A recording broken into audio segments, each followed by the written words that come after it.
Thank you for that introduction, Jerry. And thank you to Roger Lee and the FinMath program for the invitation to speak to all of you tonight. Special thanks to Amir Benavi for all the help. I could not have done this without you. You've been an amazing singer. Also here tonight is my wife, Jacqueline, and Lord knows there's a slew of things I could not do without your support and love, so thank you very much. Finally, I also want to say thank you to my Aunt Alana and her husband, Davi, who are here, and they're very special to me. During my years living in Chicago, Alana took on the role of a second mom, helping me through some of the hardest times, and I just want to say thank you. A little over 10 years ago, I sat down to write my candidate statement, which is the essay portion of the application to the FinMath program at U of Chicago.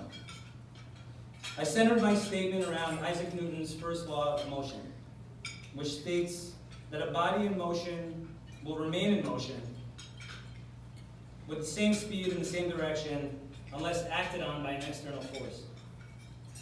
In this metaphor, I am the body of motion, floating through time and space. It's quite an image. And the external force represents our FinMath program, which I was hoping would ultimately knock me off the path I was on towards a new one. Now that 10 years have passed and major events have transpired in my life, I thought it would be fitting to revisit that initial assertion and reflect on the effect it has had on me getting here.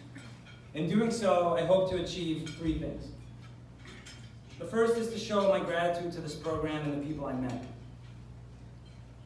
The second is to celebrate our program and honor the community, which is so dear to me. The third, if I'm lucky, is to inspire my fellow alumni and future students to stay connected and give back. The stronger this community gets, the stronger we all get. To be honest, I really hope I can achieve at least one of these things. And to do that, I am telling my story. To fully understand the impact that U of Chicago had on me, I first need to give you a quick history of my life and explain the key events that led me to the moment where I applied to U of Chicago. From as early as I can remember, I've been in one long, continuous state of motion. Newton's first law also extends to a body of rest, but I can honestly say I don't know what this state of being is. I think I've seen it before, when I get lunch, for example, and see people playing bocce ball at Bryant Park, but I can't be sure. At an early age, my motion was shaped by the two most influential people in my life, which are my parents, who came to this country with 2 kids in hand, an education, and determination to succeed.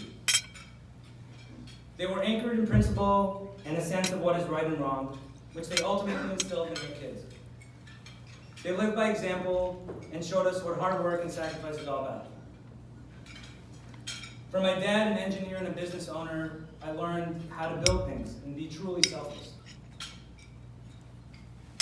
From my mom, who was a teacher and later joined my dad to establish the family business, I learned how to be a fighter and to be relentless in pursuit of goals. I also learned from her that sleep is somewhat optional, and that family comes first above all. She always tells me that the key to life is a happy wife, happy life.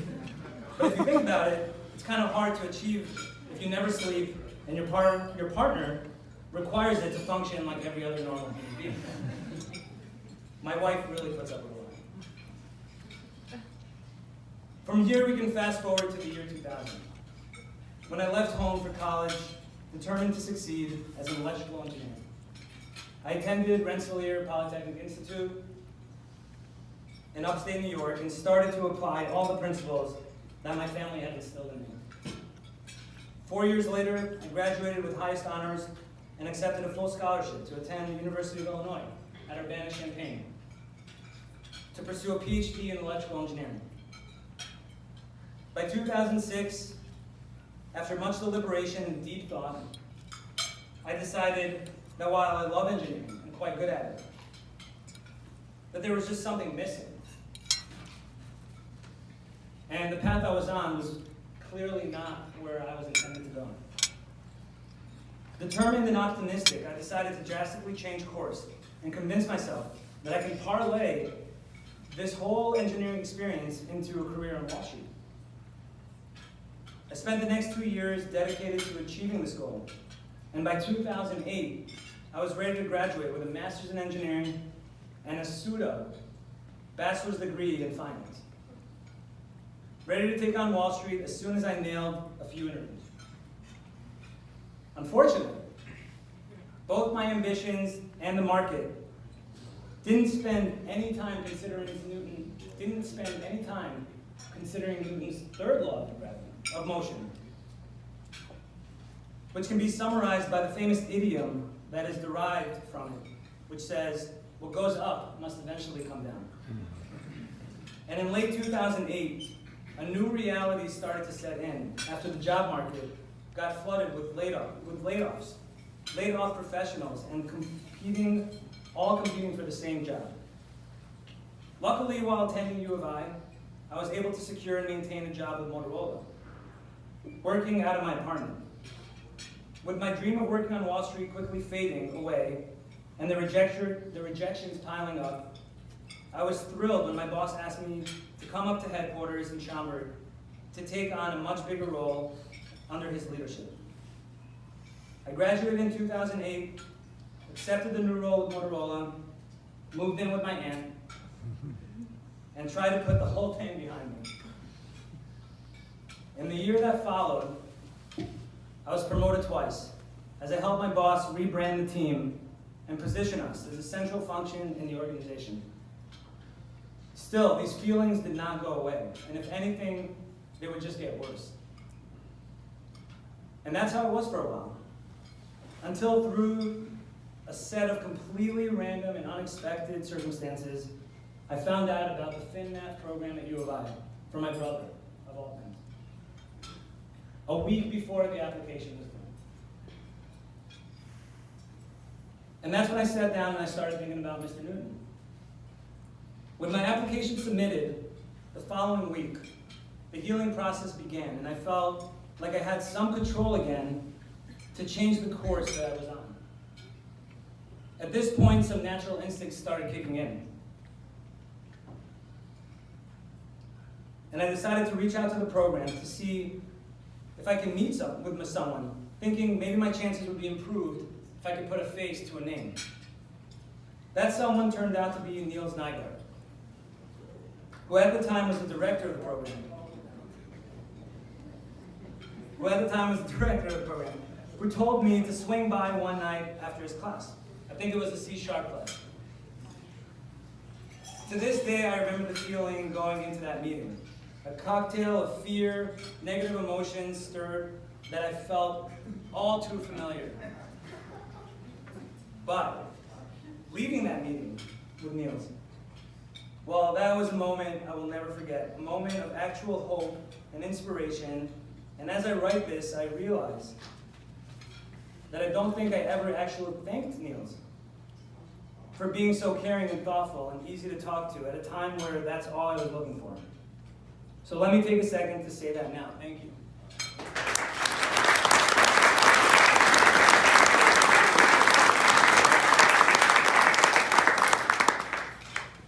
More than that, Niels talked about the program as if it were a living, breathing thing.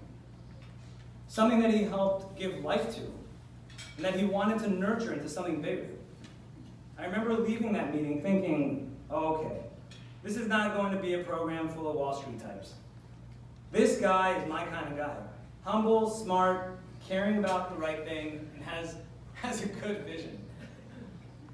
But this would just be the beginning, and Niels would just be one of many characters I would meet throughout the program that would have a lasting impression on my life.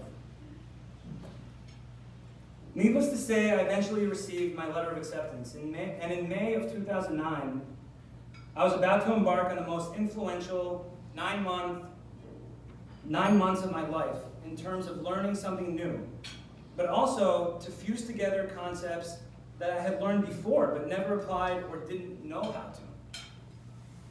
And that in a nutshell is how I would sell this program to anyone. I can see the infomercial now. Have a lot of knowledge built up over the years, don't know how to use it, or don't know how it fits in with the real world. What about gaps in knowledge?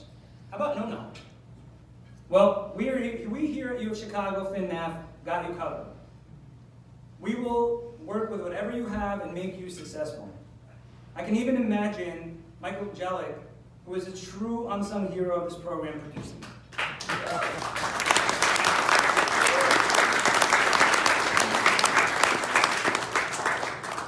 For those who don't know, Michael, he is what makes the program run in terms of online video, lecture notes, and so much more. So yes, U of Chicago played a much bigger role in my life than just a force helping me change direction.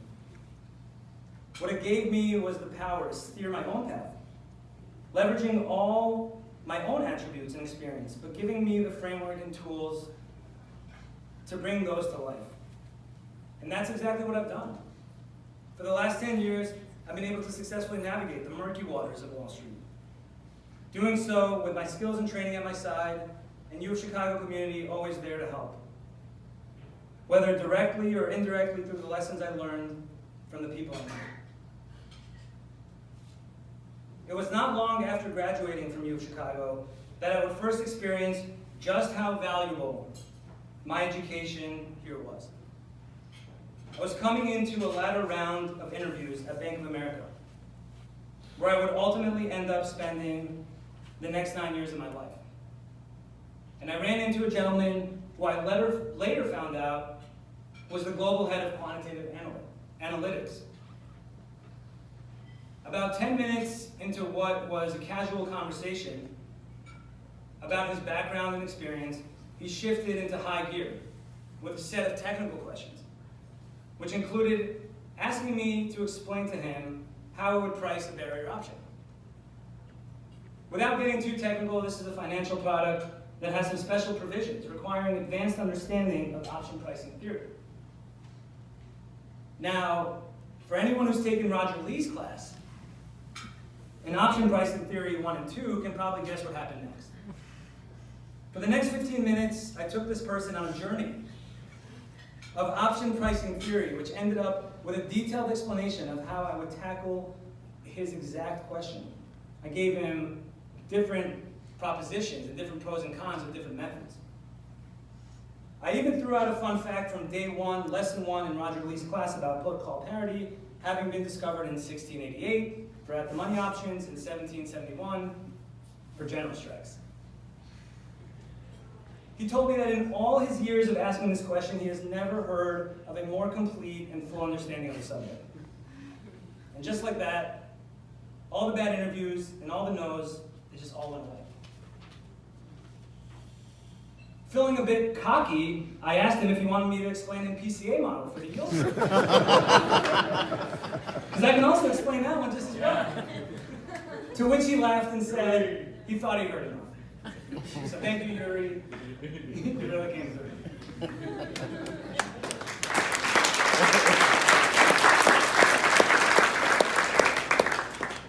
The next week, I got an offer to join a team in Chicago. And the following week, I was able to negotiate a spot back in New York, which was my ultimate goal. That's the power of this program. I still run into this person from time to time through various projects and initiatives, and he still tells the story to this day. He would eventually be a critical sponsor for my recent director promotion. And this is just one example. Another one is something that is actually more current and happening right now in my life. After 9 years of working in the XBA field, looking at counterparty credit risk, funding and capital, I was asked to help head up a new cross-asset fixed income ETF trading desk. Among other things, this requires understanding of portfolio management. These days, I spent part of whatever free time I can find watching portfolio theory lectures taught by Mark Hendricks, who was not even here when I was going to school here, but who I'm getting to know more and more through the videos. I even bring him to bed sometimes. Hi, Mark. You're going to be getting some emails from us. Now, during my time here, John's role was teaching portfolio theory. John is here tonight.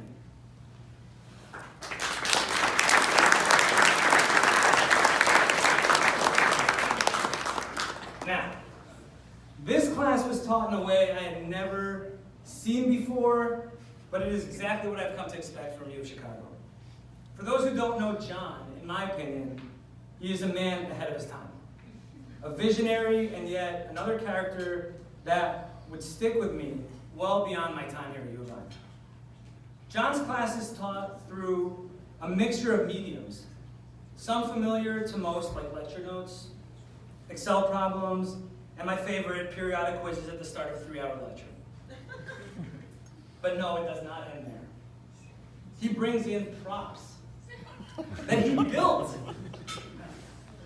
and takes them out of a bag, which is kind of like a Mary Poppins event. He just brings them out into this classroom to help the students visualize concepts which themselves are already very abstract. It's as if you were giving someone an analogy and then you played them an animation of that analogy in real time. You want to talk about searing a thought into someone's mind, this guy is the real deal.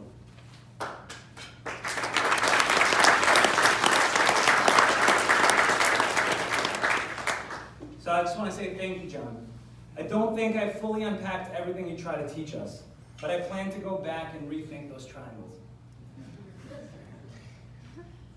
Of all the things I took away from the FinMath at U of Chicago, there is one that is by far the most impactful and probably explains in large part why I always come back and try to give back where I can. There are many cliches and proverbs that try to highlight the empowerment that comes with teaching someone something or sharing knowledge or in essence helping people. I'm sure we're all familiar with Maimonides' quote. It says, "Give a man a fish and you feed him for a day. Teach a man to fish and you feed him for a lifetime." At U of Chicago, it's true for all the faculty, but none like Roger Lee, who did not just teach us how to fish. He built up the entire concept of fishing, from the bottom up, from what is a fish, and why do you want to catch a fish, to different techniques for catching fish, to different baits you can use, and so on and so on. To the point where I think we not only knew how to fish, and not only could teach others how to fish, but we felt like we could hunt. I have never seen a better, more clear presentation of something complex presented in a full, airtight way, to the point where your level of understanding becomes something else, something more. And trust me, I try to probe it. It's impenetrable. For that, I really want to thank Roger Lee directly and all the staff. You really gave me, and I'm sure I speak for everyone else when I say something special and lasting. You gave us the knowledge we needed, but you also gave us the ability to help others learn and to take our own understanding to a higher place. I would like to take a second to thank all of you.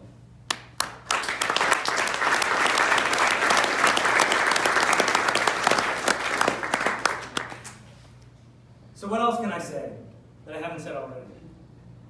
The time here at U of Chicago started off as a solution to a problem. A way to change course.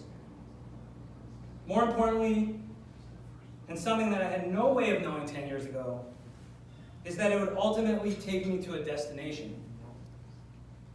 2.5 years ago, I reached that destination when I met my wife, Jacqueline. Exactly 1 year ago, I became a permanent resident of that destination when we got married. And this August, we will be welcoming our firstborn into the world.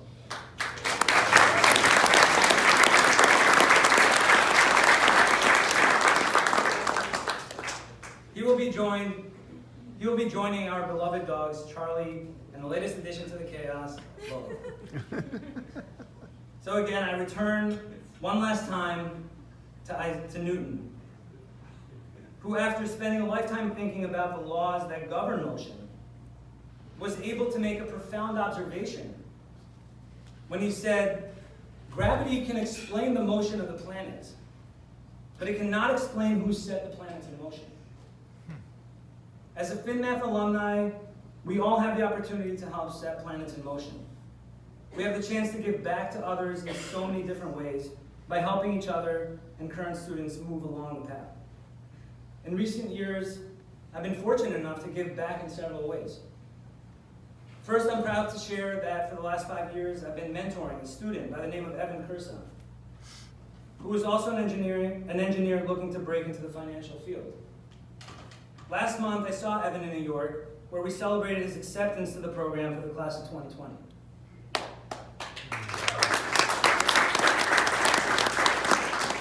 Another exciting collaboration that is currently going on is with Alumni and the recruiting team.